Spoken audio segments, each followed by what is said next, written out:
All right, really quick. We've been going through our basic 2-hit combos, and what I want to do is just talk about some of the common mistakes that people make, okay? So I want to be really clear. If you don't have a million sets of focus mitts, all this stuff can be done to the gloves. So any of the combos can be done to the boxing gloves, or they can be done to focus mitts. So from here, we're going to just kind of run through some of the basics issues that you're going to have when you're coaching and you're teaching stuff. And these are things that you want to be bringing out in class, okay? So let's look at our first combo, which is just going to be the 1-2. Always check their feet, hips, hands are up. So from here, a lot of times the 1 will come out, and then this is, it doesn't matter if it's the 1, the 3, or the 5. They keep their head up. See right there? So throw me that 1 again. 1, now give me the 2. Boom. You'll see that chin up. They lift their chin. Everybody lifts the chin when they punch. Bop, bop, just like that. Bop, bop. So that's common mistake number 1. That could be done on the 2-3. Chin up, yeah? Good. On the 3-2, always be looking for that chin. We got to teach people, keep your head down, right? So that's common mistake number 1, the chin lift. Let's look at common mistake number 2. So now, keep your chin down. Boom, very good. So the chin's down. So if he throws the 1-2, but he's still throwing punches like a robot. So here, bang, bang. Chin's down. Give me the 3-2, 2-3. Okay. So the chin is down, but the chin is not being protected by the opposite hand or the shoulder. So if he throws, his chin is down and he throws the 1, boom, see that right there? Super common. That guy right there he's got the Karate Man move, okay? This isn't safe for empty hand fighting, because you got to remember, all the karate guys back in the heyday, you'll see all the karate guys doing this, and everybody says, well, that's dumb, nobody would ever fight that way. Well, the problem is they don't understand what's happening. They're throwing a strike and their hand is drawing back to their hip on their belt because they're grabbing their weapon, because the next move is they're going to pull their knife out and they're going to cut you, okay? This is all weapon based. If I don't have a weapon, I keep my hands up here, okay? Because we're doing unarmed combat, all right? So, but please understand, when I throw this punch, a natural response is to pull as I push. So we have to override that, okay? So now he throws that 1. I want him to glue that hand to his face, and he throws a 1. Boom, good. So he's still throwing a stiff punch though. Wow, see that right there? So this side is protecting his face, but every time, switch me sides for a second.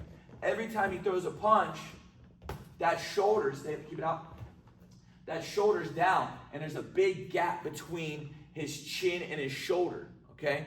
So I need both sides of his face protected, because right now, this hand's protecting his face, but when it punches, his face is open only on that side. So he has to have his backup line of defense. His backup line of defense is his shoulder. So when he throws that 1, boom, that shoulder needs to pop up, and he needs to squeeze his cheeks with his other hand and that shoulder. Super important. So a lot of times, to catch and correct this, he'll throw a boom, and I just slap it. Boom, just right there. And then sometimes, here, do it again, I'll slap the other hand, just to make sure.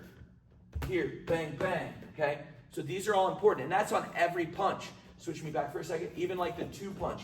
When he throws the 2, I don't want this hand to drop over here, and I need that shoulder to roll. Well, a natural response to throwing, especially a straight punch, if I just roll my knuckles, you'll see that shoulder pop up, boom.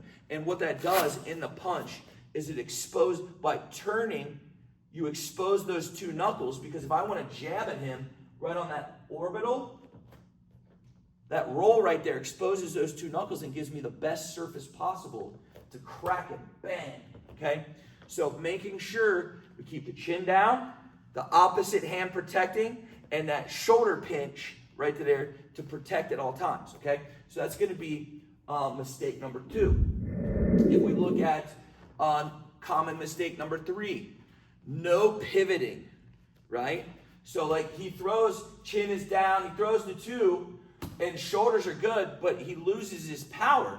Well, all of your power comes from circular rotation, which is being good at this heel-toe pivot. So we want to make sure we're doing that. So I really need him to push that heel out, okay, on that too. There it is, good. Boom. Now, that's a push. On the 3 or the 5, it's actually a pull. Bang. He's pulling that weight back and then turning his foot to rotate, because that's that circular rotation. Boom, just like that. Okay? So that's common. That's the next common mistake. The last one for this video is the most important. Breathe. Breathe every time you punch. Okay?